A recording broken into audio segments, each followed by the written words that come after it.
Semakin saya caci maki, semakin beliau tunjukkan kasihnya kepada saya. Semakin saya hina agamanya, semakin beliau mengasihi saya. Semakin saya olok-olok Yesus, semakin beliau mengampuni saya. Ya, Shalom Alaikum Bishim Hamasyah, Salam Aki. Aku kabarkan Injil keselamatan. Bapak Ibu Resi Tuhan, ketemu lagi dengan saya Evangelis Avraham Effendi Usman. Bagaimana kabar saudara semuanya? Haleluya, luar biasa. Nah saudaraku, sebelumnya saya mengucapkan selamat hari Minggu, selamat beribadah. Tuhan Yesus Hamasyah Ruah Kudus memberkati kita semua. Nah, judul firman Tuhan yang saya bawakan pada hari Minggu ini Bapak Ibu, pembalasan paling terhormat adalah mengampuni. Pembalasan paling terhormat adalah mengampuni. Saudaraku, ada dua hal yang sangat menonjol di dalam kekristenan. Yang pertama kasih, yang kedua pengampunan. Kasih dan pengampunan ini tidak akan bisa lepas daripada kekristenan. Bahkan kalau bukan karena dua hal ini Bapak Ibu, mungkin kita tidak akan bisa berjumpa di hari ini. Khususnya saya pribadi, karena dua hal ini yang sangat menonjol, yang paling menonjol, maka saya bisa bertemu dengan Yesus Kristus.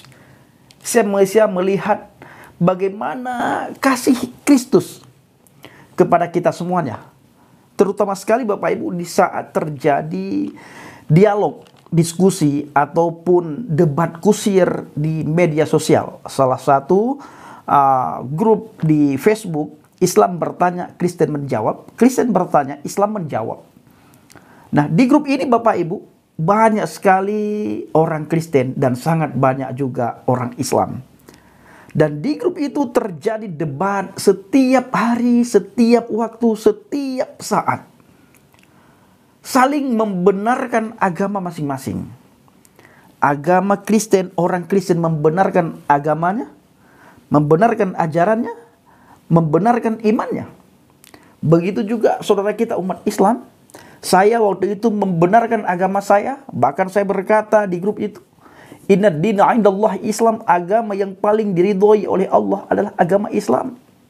Selain agama Islam, agama yang tidak diridhoi oleh Allah. Dan selain agama Islam tidak benar. Dan tentunya orang di luar agama Islam itu mati masuk neraka. Ini setiap hari saya tulis di grup Islam bertanya, Kristen menjawab. Kristen bertanya, Islam menjawab. Ketika tulisan itu Bapak Ibu dibacakan oleh orang Kristen, banyak orang Kristen menjawab dengan cara membenarkan agamanya, menyalahkan agama saya. Ya, hal itu sangat wajar dan lumrah sekali. Tidak ada orang yang menghina dan menjelek-jelekkan agamanya sendiri, itu tidak ada. Sekalipun di dalam agamanya dia tahu bahwa agamanya tidak benar, tetapi orang tersebut tidak akan mungkin menjelek-jelekkan agama yang dianutnya. Sekalipun di dalam agamanya itu ada perintah untuk melakukan sesuatu di luar nalar kita manusia. Tetapi karena dia berada di dalam agama itu, maka tidak mungkin orang tersebut menghina agama yang dianutnya. Sekalipun dia tahu di dalam agamanya tidak ada, di dalam kitab sucinya tidak ada kata-kata yang kasihilah musuhmu, doakan mereka yang menganiaya kamu. Tetap orang tersebut tidak akan menjelek dan menghina agamanya. Dan selalu berkata, agamakulah agama yang paling benar. Nah, hingga suatu saat Bapak Ibu terjadi debat yang tidak bisa dielak lagi.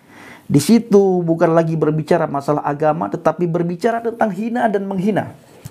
Saya menghina orang Kristen, mencaci maki, mengolok-ngolok, mengata-ngatain kafir terhadap orang Kristen yang ada di grup Islam bertanya, Kristen menjawab.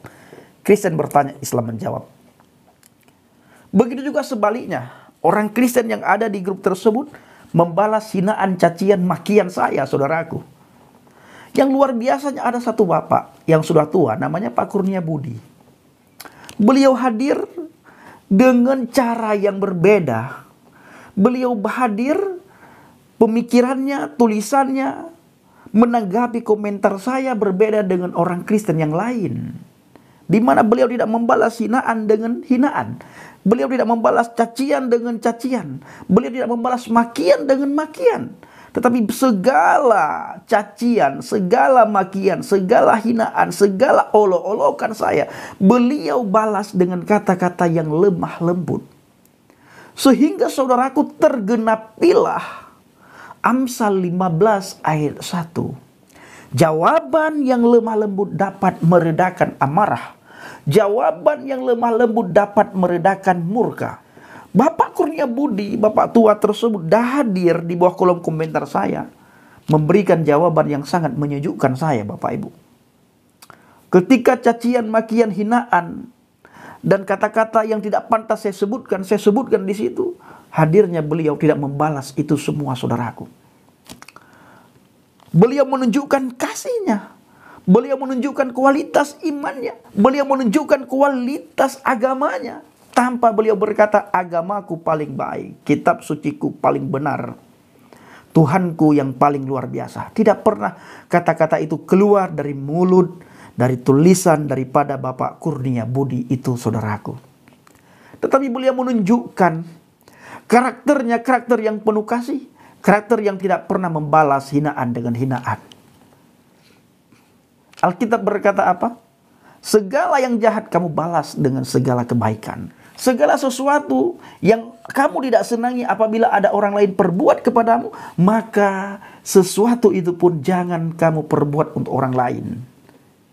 Mungkin saudaraku, ketika Pak Kurnia Budi membaca kata-kata saya yang kasar, cacian, makian, hinaan saya yang sangat kasar, beliau tidak terima, tetapi beliau tidak membalas hinaan, cacian, makian, olok-olokan saya terhadap agamanya.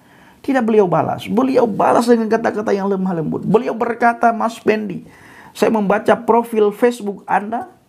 Kalau Anda pernah mondok di pesantren, tetapi saya tidak pernah melihat ciri-ciri santri daripada tulisan kamu di grup media sosial ini, Bapak Ibu. Ini kata Pak Kurnia Budi. Yang kedua, beliau berkata kepada saya, Mas Pendi, seandainya kamu tahu bagaimana kekristenan itu, kamu tidak akan mungkin mengolok-ngolok kekristenan sedemikian rupa. Tidak akan mungkin kamu menghina, menertawakan kekristenan sedemikian rupa. Yang ketiga, beliau katakan, Mas Pendi, seandainya kamu tahu who is the Jesus, siapa itu Yesus Kristus yang kamu hina, yang kamu olok-olok, yang kamu katakan kalau kami orang Kristen menyembah bangkai, menyembah manusia, di mana di dalam kitab sucimu dikatakan Yesus Kristus tidak mati di salib, tetapi dia diangkat ke surga. Seandainya kamu tahu pribadi itu, kamu akan sangat terkagum bagaimana karyanya untuk dunia ini, bagaimana kasih, sayang, rahmat, dan anugerahnya yang dia berikan buat dunia ini.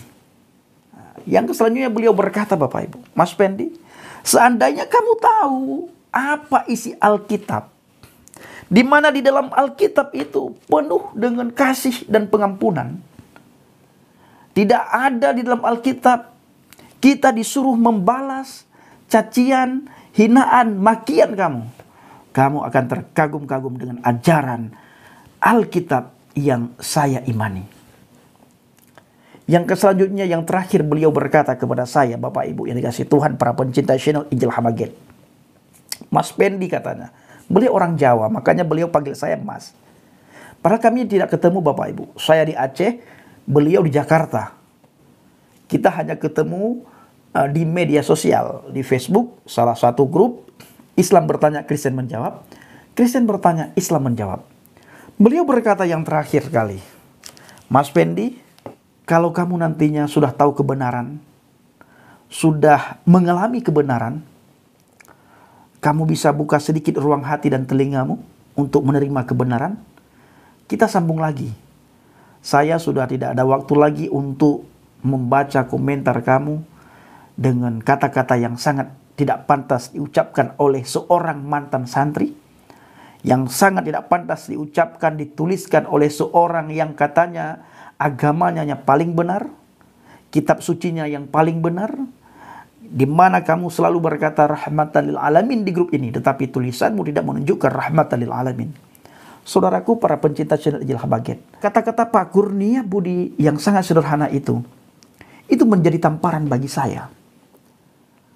Tergenapilah Amsal 15 ayat 1 yang saya bacakan tadi. Jawaban yang lemah lembut dapat meredakan amarah. Jawaban yang lemah lembut dapat meredakan murka.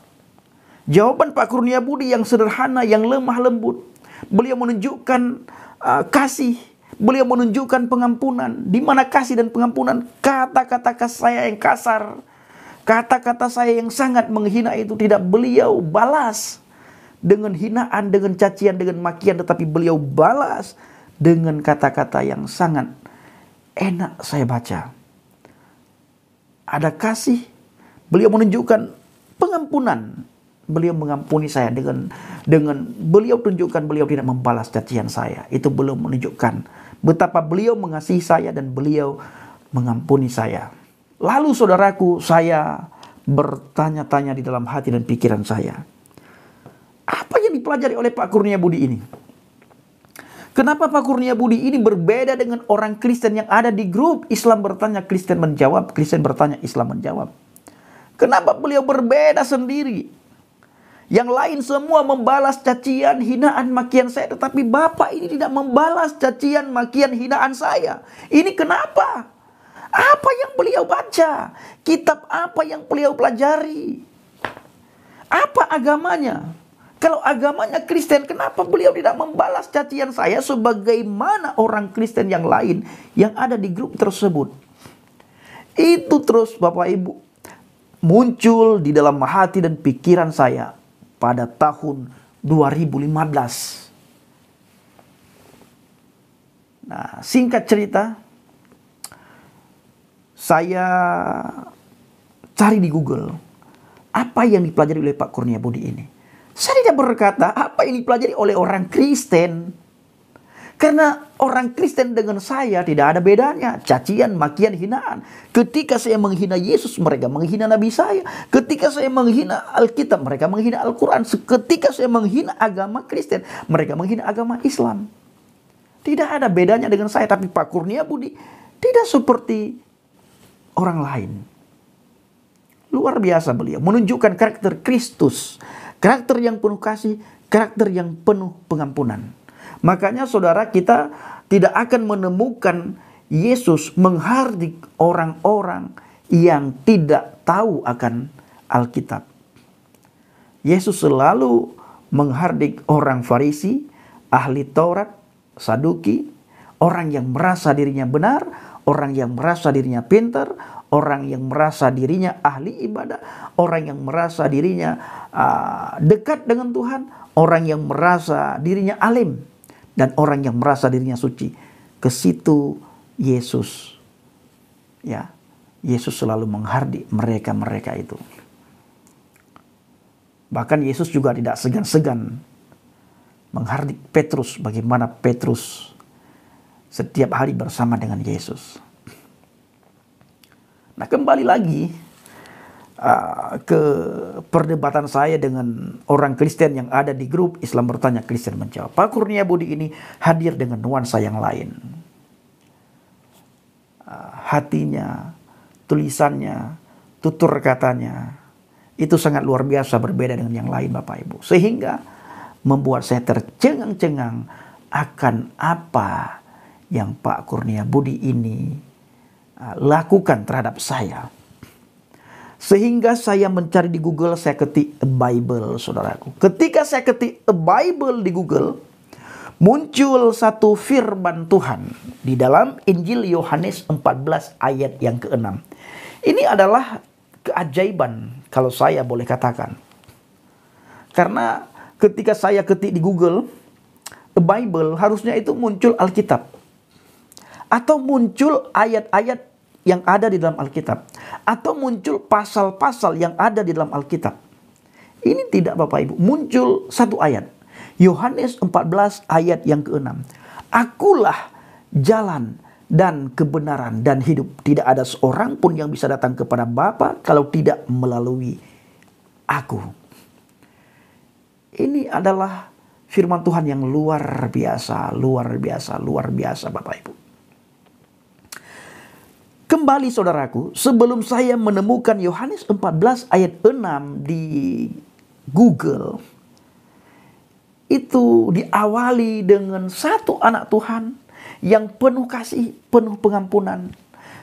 Anak Tuhan ini tidak membalas cacian saya, tidak membalas makian saya, tidak membalas hinaan saya. Semakin saya caci maki, semakin beliau tunjukkan kasihnya kepada saya. Semakin saya hina agamanya, semakin beliau mengasihi saya. Semakin saya olok-olok Yesus, semakin beliau mengampuni saya. Benar-benar luar biasa ini Bapak. Sekarang Bapak Ibu, Pak Kurnia Budi ini salah satu mentor saya. Pendoa syafaat buat pelayanan penginjilan saya. Luar biasa. Padahal ketika saya mencaci maki beliau waktu itu, saya sempat katakan bendot tua ABC, nama binatang yang ada di Taman Safari Bapak Ibu, saya sebutkan semuanya. Beliau tidak pernah membalas sedikit pun, satu kata pun, cacian, makian, hinaan, kata-kata yang kasar, tidak pernah beliau balas. Waktu itu beliau lagi merawat istrinya yang sakit. Sakit keras. Sekarang istrinya sudah meninggal, sudah bersama Bapa di surga.